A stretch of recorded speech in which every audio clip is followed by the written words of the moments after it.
मध्य प्रदेश के पूर्व मुख्यमंत्री और राज्यसभा सांसद दिग्विजय सिंह शुक्रवार को इंदौर हाईकोर्ट पहुंचे, जहां उनकी वर्ष 2021 में दायर की गई याचिका पर सुनवाई हुई। यह याचिका राज्य में बढ़ती सांप्रदायिक हिंसा पर रोक लगाने और सुप्रीम कोर्ट के संबंधित आदेशों के पालन को सुनिश्चित कराने के उद्देश्य से दायर की गई थी।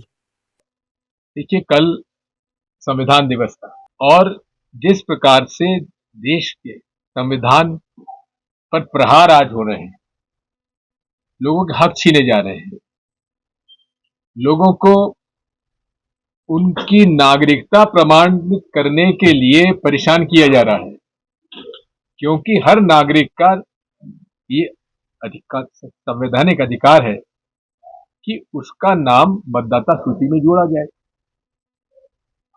ये तो आज स्पेशल इंटेंसिव रिवीजन की बात, जहां तक एसआईआर की बात है वो बात होगी। मेरी पिटीशन एक बुनियादी सवाल पर थी, क्या इस देश के मुसलमानों को इस देश में रहने का हक है कि नहीं?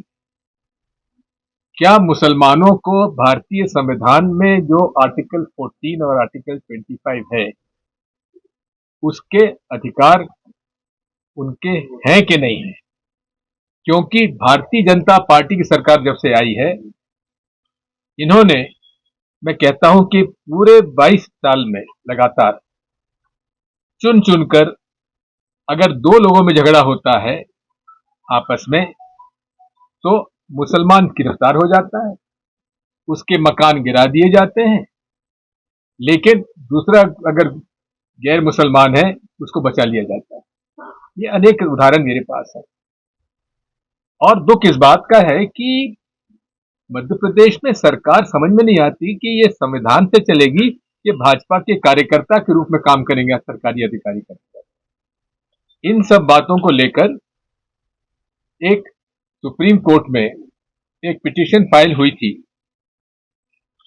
वो पिटीशन फाइल हुई थी तहसील Poonawalla versus Union of India, 2018 में फैसला हुआ था, जिसमें गाइडलाइंस दी गई थी। गाइडलाइंस क्या थी कि उसको, जो सांप्रदायिक दंगे होते हैं, जो मॉब लिंचिंग होती है, मॉब वायलेंस होता है, उसको कैसे रोका जाए, उसको कैसे नियंत्रित की जाए। अब उसमें 3 हेडिंग में दिए थे उन्होंने, प्रिवेंटिव मेजर्स, कि कैसे उसको रोका जा सकता है। उसका उन्होंने पहला कहा था कि हर जिले में 3 महीने के अंदर, 2018 का ये ऑर्डर है, 3 महीने में हर जिले में दंगे फसाद रोकने के लिए एसपी रैंक का नोडल ऑफिसर तैनात किया जाएगा। क्या कोई मध्य प्रदेश के जिले में नोडल ऑफिसर बना है क्या? एक। दूसरा ये था कि पूरे प्रदेश में कौन से जिले, कौन से सब डिवीजन, कौन से गांव, कौन से इलाके ऐसे हैं जहां की ये निरंतर ये दंगे फसाद होते आए हैं। क्या इसका कोई सर्वेक्षण किया गया, कोई उजागर किया गया? नहीं किया गया। क्या राज्य के गृह सचिव अपने अपने राज्य में उन संबंधित जिलों में उनके पुलिस स्टेशन के अधिकारियों को विशेष तौर पर मॉब वायलेंस ना हो, उसको रोकने के लिए कोई निर्देश दिए गए क्या? नहीं दिए गए। अब चौथा है, nodal officer so designated shall hold regular meeting. अरे नोडल ऑफिसर बना ही नहीं तो मीटिंग क्या लेगा? 5, DGP secretary home of the concern से shall take regular review meeting at least once a quarter, मतलब हर 3 महीने में, with all nodal officers, state police intelligence head. Nodal officer बने ही नहीं, वो काहे की मीटिंग? एक मीटिंग नहीं हुई। इस प्रकार के अनेक हैं। अब जैसे है कि नंबर 9 में, केंद्र सरकार और राज्य सरकार रेडियो पे और टेलीविजन पर और सोशल मीडिया प्लेटफॉर्म पर और राज्य सरकार के ऑफिशियल सरकार के वेबसाइट पर मॉब वायलेंस के खिलाफ, मतलब संकेत देंगे कि अगर आपने मॉब वायलेंस किया तो आप पे सख्त कार्रवाई की जाएगी। क्या कोई इस प्रकार का विज्ञापन आपने देखा है क्या? कोई हो तो मुझे बता दो। उल्टा हम तो केवल उनकी शक्लें देखते हैं, या तो प्रधानमंत्री जी के हो या मुख्यमंत्री जी के हो मुस्कुराते हुए। इसका ही पालन नहीं हुआ। इसमें आपके सोशल मीडिया पर message, video, other material on various social media platforms, they have tendency to incite mob violence, lynching, hate speech के खिलाफ ये सब क्लॉज 10 है। क्या किसी पे कार्रवाई हुई है? क्या उल्टा हम लोगों पे कार्रवाई हो रही है? अभी नरसिंहपुर के एक लड़के को बेमतलब उसको दिल्ली पुलिस पकड़ के ले गई।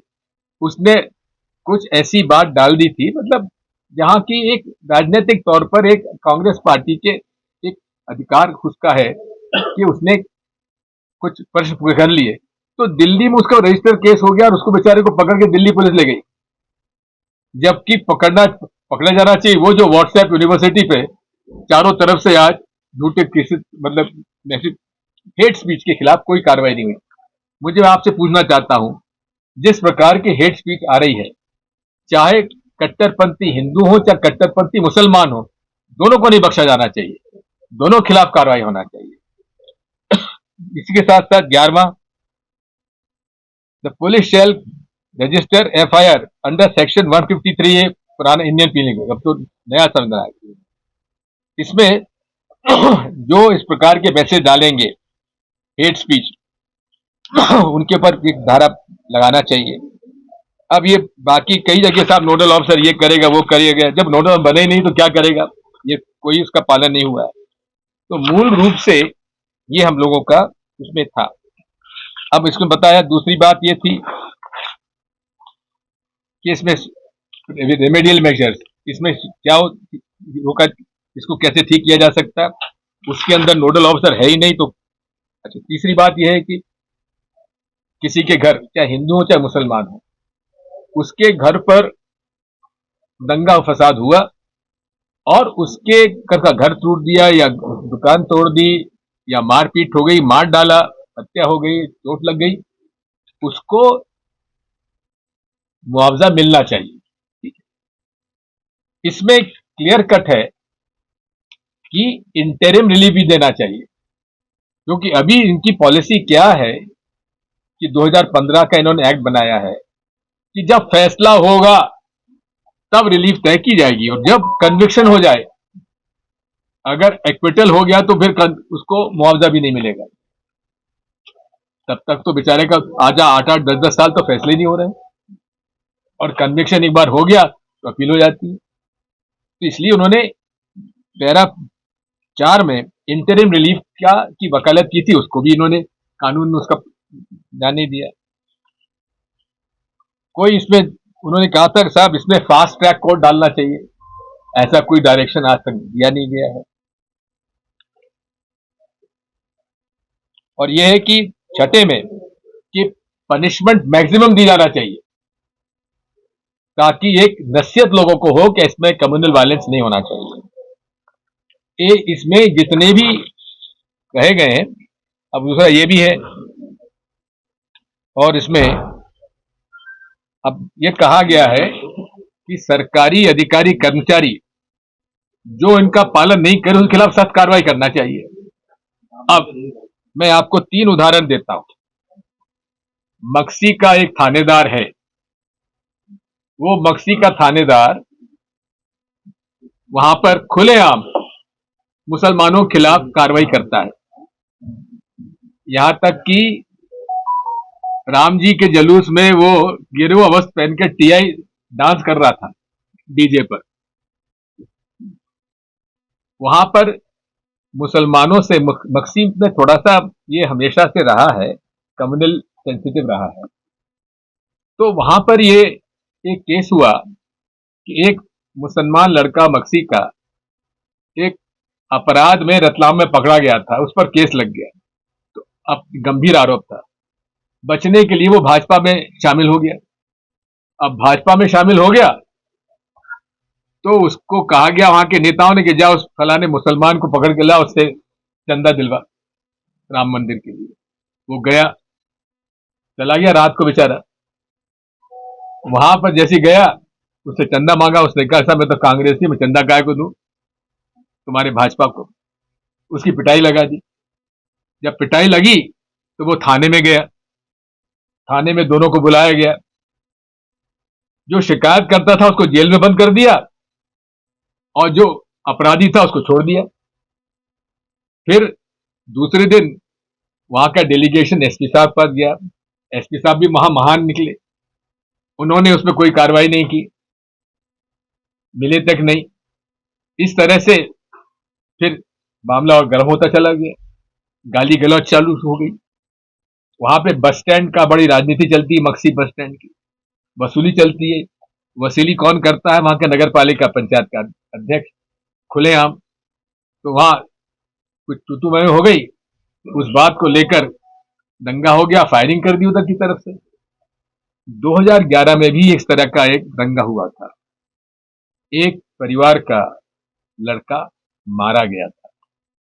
वो इसका बहनोई था, शिकायत करता था। इस दंगे में उस लड़के के भाई को, अकेला लड़का था उसका, उसको भी गोली लगी। आज भी वो बेहोश की हालत में है मक्सी में। एक भाई तो मारा गया 2011 में। इसके बाद मारने वाले कौन? वही भाजपा के लोग। इसमें जो शुरू का में जो शिकायत करता गया था, उसका भाई भी गोली में मारा गया। अब उसमें जिन लोगों ने गोली चलाई उन पर कोई एफआईआर तक दर्ज नहीं हुआ। मैं गया, मैंने शिकायत की, मैं डीजीपी साहब से मिला। एसपी से तो मिलने का सवाल ही नहीं उठता। खुद इसमें भाग किया है, उन्होंने खुद स्वीकार किया। जबकि ये एक इंटरव्यूनर पता नहीं कौन आ गए हैं, अपने आप को बहुत बड़ा इंटरव्यूनर कहते हैं। सामने समाज सेवियों में भी राजनीतिक नेता हूं, कोई लेना देखना देना दो, वो बीच में घुसे हुए कोई तिवारी नहीं है। अब देखिए, ये तो निर्भर करता है। हमने तो कहा है इसमें स्टेटस रिपोर्ट होना चाहिए। हमारी मांग ये है कि इसमें कमेटी का गठन करना चाहिए, जिसमें चीफ सेक्रेटरी की अध्यक्षता में, उसमें पीएस होम हो और डीजीपी हो, और उसमें जो पिटिशनर है वो, या और कोई प्रताड़ित व्यक्ति, कोई भी प्रताड़ित व्यक्ति उस कमेटी के सामने जाकर अपना प्रतिवेदन दे, और वो कोर्ट के सामने ये क्या कार्रवाई हुई है उसका स्टेटस रिपोर्ट दे। वो प्रतिवेदन मैंने दिया है, उनका भी हियरिंग के लिए उन्होंने आगे तारीख देंगे। उन्होंने नोटिस के जवाब दिया है, उसमें गाइडलाइंस के पालन का कुछ उल्लेख ही नहीं है।